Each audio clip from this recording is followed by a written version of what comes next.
కోనసీమ జిల్లా రామచంద్రపురం సమీపంలోని కాజులూరు మండలం దుగ్గుదుర్రు గ్రామంలో ఫుడ్ పాయిజన్ ఘటన స్థానికంగా ఆందోళన కలిగించింది.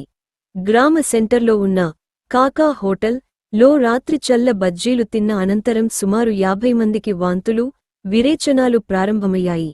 అస్వస్థతకు గురైన వారిని వెంటనే దుగ్గుదుర్రు ప్రాథమిక ఆరోగ్య కేంద్రానికి తరలించి వైద్యులు చికిత్స అందిస్తున్నారు. ఘటన విషయానికి తెలిసిన వెంటనే హోటల్ యజమాని హోటల్ను మూసివేశారు. సమాచారం అందుకున్న కాకినాడ జిల్లా డీఎంఎండ్హెచ్ఓ దుగ్గుదుర్రు గ్రామానికి చేరుకుని ఆసుపత్రిలో చికిత్స పొందుతున్న బాధితులను పరామర్శించారు. బాధితులకు మెరుగైన వైద్య సేవలు అందించాలని వైద్యాధికారులను ఆదేశించారు. ఘటనకు కారణమైన ఆహారంపై విచారణ కొనసాగుతుండగా ఆహార నమూనాలను పరీక్షల కోసం పంపినట్లు సమాచారం. ప్రస్తుతం బాధితులంతా వైద్యుల పర్యవేక్షణలో చికిత్స పొందుతున్నారు.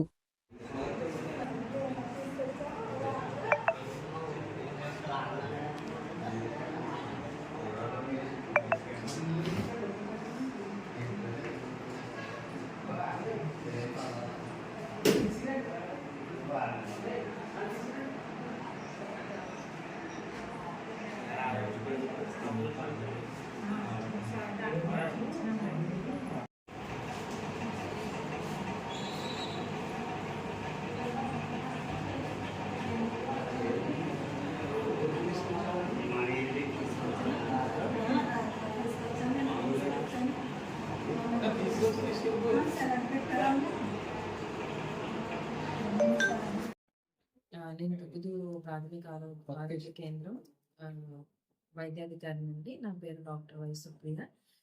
మా దుగ్గుదూరులో నిన్న సాయంత్రం నుంచి కొన్ని డయేరియా కేసులు రావడం జరిగిందండి. సో వచ్చిన కేసులన్నీ మేము ట్రీట్ చేస్తున్నాము, వైద్యం అందిస్తున్నాము. అందరూ కూడా మంచిగా వైద్యం తీసుకొని స్టేబుల్గానే ఉన్నారు పేషెంట్స్. అయితే ఈరోజు ఆదివారము మాకు సుమారుగా ఒక 32 కేసులు వచ్చాయండి. అందులో ఒక 23 మందికి మేము ఇంజెక్షన్లు అవి పెట్టాము, అవి యాంటీబయాటిక్స్ అవి పెట్టడం జరిగింది. వీళ్ళని మేము అడిగినప్పుడు, అంటే ఏం తింటే మీకు ఇలా విరోచనాలు ఏదో వస్తున్నాయి అని ముందుగా ఏం తిన్నారని మేము వాళ్ళని హిస్టరీ అడుగుతుంటే, వాళ్ళు ఏంటంటే దుగ్గుదూరు సెంటర్ నుంచి ఒక బజ్జీల కొట్టు నుంచి వాళ్ళు చల్లపునుగులు తిన్నారని చెప్తున్నారు. సో కడుపు నొప్పి, విరోచనాలు, వాంతులతో అలాగే జ్వరంతో వాళ్ళు మా ఆరోగ్య కేంద్రానికి రావడం జరిగింది. వాళ్ళందరినీ మేము ట్రీట్ చేస్తున్నాము, అందరూ స్టేబుల్గా ఉన్నారండి.